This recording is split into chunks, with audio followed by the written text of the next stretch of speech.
to be with my three good companions, just my rifle, pony and me.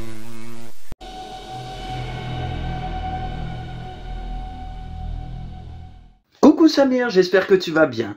L'année dernière, tu m'as demandé de parler de Fritz Lang. Cette année, on s'attaque à Jean-Luc Godard, un réalisateur que j'ai connu par Quentin Tarantino qui en parlait en long, en large et en travers à travers diverses interviews. Si les premières fois ont été plutôt laborieuses, en revanche, je me suis familiarisé avec son style au fil des années et j'apprécie certains de ses films désormais. J'aimais particulièrement le côté troll de Jean-Luc Godard. Ainsi, il va filmer Brigitte Bardot nue, de dos et avec des filtres là où les producteurs du Mépris voulaient des plans beaucoup plus frontaux. Avec Adieu au langage, il va réaliser un film en 3D au plan à la qualité parfois très discutable. Et on peut également parler du cas Kingler qui a fait grincer les dents de Menahem Golan puisque le film n'avait pas grand-chose à voir avec la pièce de Shakespeare. Mais comme il y a un début à tout, je vais te parler du premier film de Godard que j'ai vu, à savoir Alphaville, une étrange aventure de Lemmy Cochonne.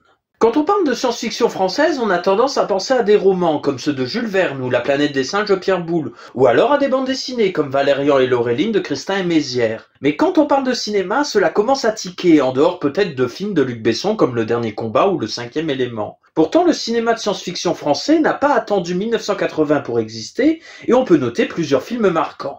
On peut commencer par Le Voyage dans la Lune de Georges Méliès, qui reste l'un des premiers films de science-fiction au monde. Paris qui dort de René Clair permet de montrer un Paris immobilisé par un rayon, bien des décennies avant le seul tout d'Éric et Ramsey. La fin du monde d'Abel Gans montre une population apeurée par l'arrivée imminente d'une comète. Quant à Croisière sidérale d'André Svoboda, il met en scène un couple dans une capsule se retrouvant sur une Terre 25 ans plus vieille. Par la suite, plusieurs réalisateurs phares de la nouvelle vague se sont intéressés à la science-fiction. C'est le cas de François Truffaut avec Fahrenheit 451 adapté d'un roman de Ray Bradbury, d'Alain Resnais avec Je t'aime, de Chris Marker avec La Jetée qui a inspiré par la suite L'Armée des 12 singes et la série qui a été diffusée ces dernières années, ou encore Jean-Luc Godard avec Alphaville. En sachant que Godard avait déjà tâté de la science-fiction avec Le Nouveau Monde, un court-métrage de 1963, où il mettait en scène un homme voyant sa femme se désincarner suite à une explosion nucléaire. Comme le suggère le titre, Alphaville fait partie de la franchise Lemmy Cochonne, série de films d'action-espionnage adaptés de romans de Peter Cheney.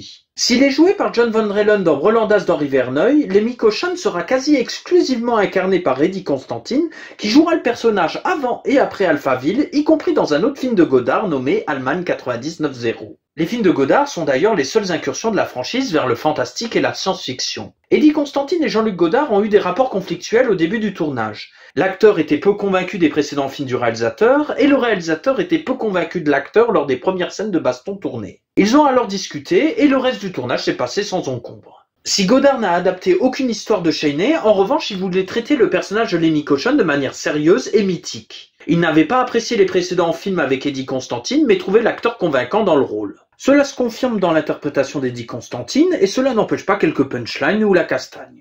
Alphaville débute comme un pur film d'espionnage. Lemmy Cochonne est envoyé dans la ville pour retrouver deux personnes. La première est un agent disparu qui peut l'aider dans son enquête. La seconde, le professeur Von Brand, est la tête pensante de la ville et peut être soit récupéré, soit assassiné par Lemmy Cochonne. Bien qu'il y a des prémices, ce n'est qu'à partir de la scène de la piscine que l'on se retrouve dans un univers de science-fiction anticipation. Tout est régi par la logique dans Alphaville, donc si vous n'êtes pas assimilé ou que vous ne voulez pas l'être, vous êtes exécuté ou forcé au suicide.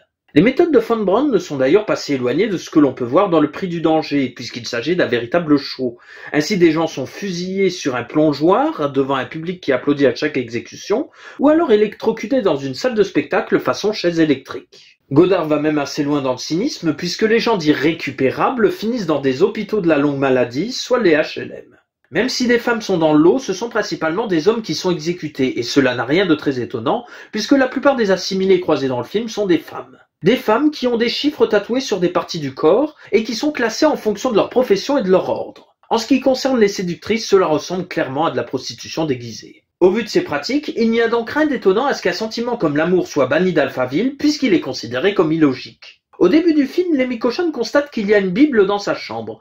Il ne s'agit en fait pas d'une Bible, mais d'un dictionnaire avec tous les mots qu'il peut encore utiliser, et l'amour n'en fait pas partie. Lemmy Cochonne va donc côtoyer un ensemble de personnages froids et insensibles, pensant être des êtres supérieurs avant leur inévitable chute. Selon les interlocuteurs, ils seront baptisés esclaves de la probabilité, les mutants ou alors les normaux. Alphaville est contrôlée par Alpha 60, une intelligence artificielle conçue pour prédire et calculer les conséquences auxquelles Alphaville sera confrontée à l'avenir. Elle est représentée par des lumières clignotantes ou un ventilateur et ne s'exprime qu'avec une voix semblant avoir un cancer de la gorge. Au vu de ses intentions, de ses actions et de ses représentations, Alpha 60 ressemble beaucoup à ce que sera le HAL 9000 de 2001, l'Odyssée de l'espace.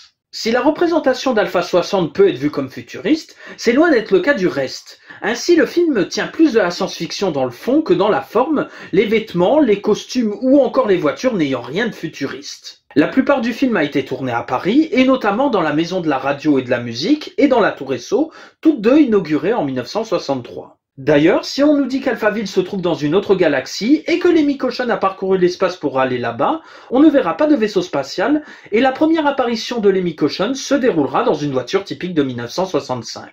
À l'image de ce qu'il fait habituellement, Jean-Luc Godard parsème son film d'allusions littéraires. Ainsi, les personnages de comics Guy Leclerc aka Flash Gordon en France et Dick Tracy seront évoqués comme des espions disparus. Le voyage au bout de la nuit de Céline sera évoqué le temps d'une punchline. Le grand sommeil de Raymond Chandler et Capitale de la douleur de Paul Éluard seront lus au cours du film par l'Emi Cochon, mais l'allusion la plus cocasse tient dans une réplique du professeur Von Braun.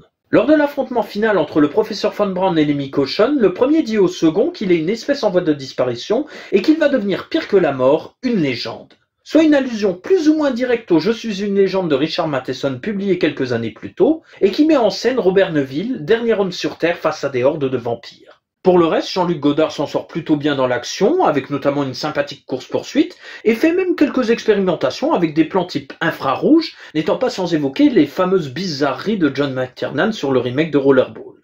Alphaville est donc une proposition de science-fiction intéressante dans le cinéma français, et la preuve qu'un réalisateur peut se réapproprier un personnage populaire, tout en le mettant en scène dans une ambiance et un décor différents. Faisant partie d'une franchise où tous les précédents films ont dépassé le million d'entrées, Alphaville sera un bide avec un peu plus de 500 000 entrées. Néanmoins, il obtiendra l'Ours d'Or face à des films comme Répulsion de Roman Polanski ou Le Bonheur d'Agnès Varda. Par la suite, Jean-Luc Godard continuera son cycle avec Anna Karina jusqu'à leur séparation en 1967, avant de partir vers des horizons plus politisés qui terniront un peu sa réputation. Mais ça, c'est une autre histoire. Quant à la science-fiction française au cinéma, bien que certains voudraient qu'elle soit morte, elle continue d'exister, avec des gros budgets ou pas, avec des bides ou des succès commerciaux, avec des acteurs ou en animation. Et ce n'est pas près de s'arrêter. Sur ce, Samir, je te remercie de m'avoir sollicité à nouveau et je te dis à la prochaine.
Up arrive in the canyon, that's where I long to be, with my 3 good companions, just my rifle